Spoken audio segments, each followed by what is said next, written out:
Assalamualaikum warahmatullahi wabarakatuh. Salam sejahtera untuk kita semua. Perkenalkan, saya Hazia Melina, mahasiswa akuntansi angkatan 2019 Universitas Pembangunan Jaya.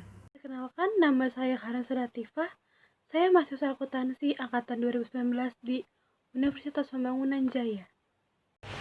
Perkenalkan, nama saya Salatifah. Saya mahasiswa akuntansi angkatan 2019 Universitas Pembangunan Jaya.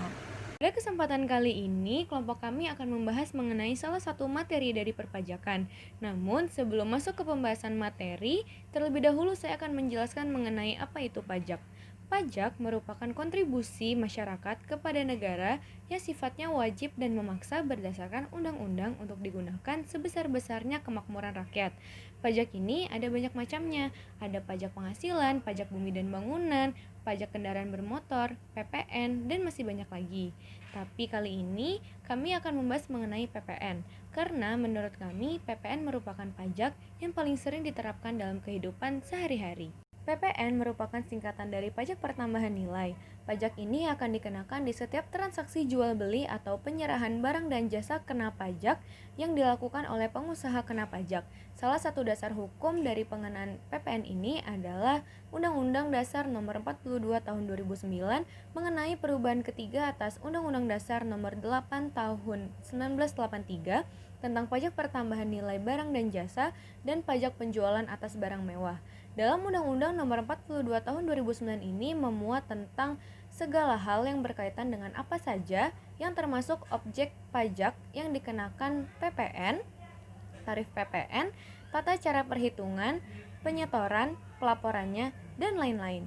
PPN ini termasuk ke dalam pajak tidak langsung, di mana beban pajak akan ditanggung oleh pembeli dan akan disetorkan oleh penjual. Tarif yang dikenakan dalam pemungutan PPN adalah 0% dan 10%. Tarif 0% digunakan untuk barang dan jasa yang penyerahannya dilakukan oleh perusahaan berikat, sedangkan tarif 10% digunakan untuk barang atau jasa kena pajak yang penyerahannya dilakukan dengan transaksi penjualan kepada siapapun. Dalam perhitungan PPN yang disetor oleh PKP, dikenal dengan istilah PPN masukan dan PPN keluaran. PPN masukan adalah PPN yang dibayarkan saat PKP membeli atau memperoleh barang kena pajak, sedangkan PPN keluaran merupakan PPN yang dipungut saat PKP menjual produknya. Dalam mekanisme pengkreditan pajak, apabila PPN masukan lebih besar dalam satu periode pajak, maka kelebihannya dapat dikompensasikan ke periode selanjutnya. Namun apabila PPN keluaran lebih besar, maka kelebihannya harus segera disetorkan kepada negara.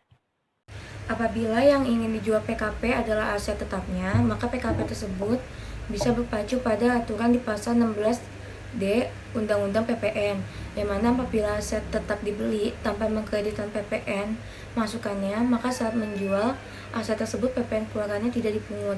Dan apabila aset dibeli dengan mengkreditkan PPN masukannya, maka saat menjual PPN keluarannya dapat dipungut.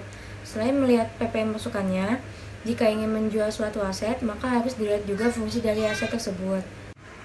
Misal PKP akan menjual salah satu asetnya berupa mobil, maka harus dilihat dulu fungsi dari mobil tersebut. Jika mobil tersebut digunakan untuk operasional perusahaan seperti mobil box, maka PPN-nya dapat dipungut. Namun jika mobil yang dijual tidak bersangkutan dengan operasional perusahaan, maka PPN-nya tidak dapat dikreditkan. Jadi dalam perhitungan PPN, apabila barang sudah keluar dari gedung perusahaan, maka saat itulah PPN dipungut, tidak peduli apakah barang tersebut telah dibayar atau belum. Namun jika ternyata barang sudah dibayar terlebih dahulu, maka PPN dapat dipungut saat pembayaran dilakukan. Apabila terjadi retur dalam transaksi pembelian, maka PPN masukan akan berkurang. Begitu juga apabila retur terjadi dalam transaksi penjualan. Sebelum mengakhiri video ini, kami ingin mengucapkan terima kasih yang sebesar-besarnya kepada Ibu Agustin Dwi Anika SEMAK selaku dosen perpajakan yang telah membimbing kami selama 1 semester dan telah memberikan banyak ilmunya kepada kami. Ilmu yang Ibu berikan sangat bermanfaat untuk wawasan dan pengetahuan kami. Sekian yang dapat kami sampaikan. Mohon maaf atas segala kesalahan. Wassalamualaikum warahmatullahi wabarakatuh.